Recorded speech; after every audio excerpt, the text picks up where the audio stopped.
ಜಗನ್ಮಾತೆ ರೇಣುಕಾ ಯಲ್ಲಮ್ಮ ದೇವಿಯ ಜೋಗುಳ ಬಾವಿಯ ರಹಸ್ಯ ನಿಮಗೆ ಗೊತ್ತಿದೆಯಾ? ಸವದತ್ತಿಯ ಈ ಮಣ್ಣಿನ ಕಣಕಣದಲ್ಲೂ ಒಂದು ಕರುಣಾಜನಕ ಇತಿಹಾಸ ಅಡಗಿದೆ. ಅದು ಜಗನ್ಮಾತೆ ರೇಣುಕೆಯ ಕಣ್ಣೀರ ಕತೆ. ಪತಿಯ ಶಾಪದಿಂದ ಸೌಂದರ್ಯವನ್ನೇ ಕಳೆದುಕೊಂಡ ದೇವಿಯ ಅಸಹಾಯಕತೆಯ ಕಾಲವದು. ಮೈಯೆಲ್ಲ ಬಿಳಿಯ ಮಚ್ಚೆಗಳು, ಶ್ವೇತಕುಷ್ಠದ ಅಸಾಧ್ಯವಾದ ನೋವು. ಲೋಕಕ್ಕೆ ತಾಯಿಯಾದವಳು ಇಂದು ರೋಗಿಯಾಗಿ ಕಾಡಿನಲ್ಲಿ ಅಲಿಯುತ್ತಿದ್ದಳು.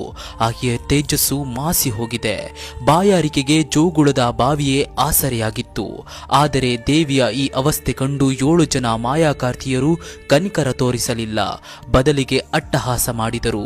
ದೇವಿಗೆ ಶಕ್ತಿ ಕುಂದಿದೆ ಎಂದು ತಿಳಿದು ಆಕೆಯನ್ನ ಬಲಿ ಪಡೆಯಲು ಸಂಚು ಹೂಡಿದರು. ಮಾಟ ಮಂತ್ರಗಳ ಮೂಲಕ ದೇವಿಯ ಸುತ್ತ ಸಾವಿನ ಕುಣಿಕೆ ಶುರು ಮಾಡಿದರು ಆ ನರಪಿಶಾಚಿಗಳು. ಆದರೆ ಅವರಿಗೆ ತಿಳಿದಿರಲಿಲ್ಲ, ರೋಗ ಬಂದಿದ್ದು ದೇಹಕ್ಕೆ ಹೊರತು ಆಕೆಯ ದೈವತ್ವಕ್ಕಲ್ಲ.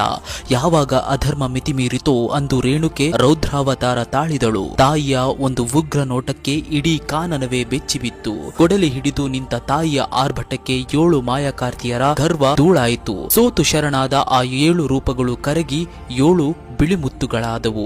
ಆ ಮಣಿಗಳನ್ನ ತನ್ನ ಕೊರಳಿನ ಸರದಲ್ಲಿ ಧರಿಸಿ ಬೇವಿನ ಸೊಪ್ಪಿನೊಂದಿಗೆ ರೋಗಮುಕ್ತಳಾದ ತಾಯಿ ಯಲ್ಲಮ್ಮನಾಗಿ ಮರುಹುಟ್ಟು ಪಡೆದಳು. ಅಂದು ಶುರುವಾದ ಆ ಪವಾಡ ಇಂದಿಗೂ ಸವದತ್ತಿಯ ಜೀವಂತವಾಗಿದೆ. ಉಧೋ ಉಧೋ ಸವದತ್ತಿ ರೇಣುಕಾ ಯಲ್ಲಮ್ಮನಿಗೆ ಉಧೋ.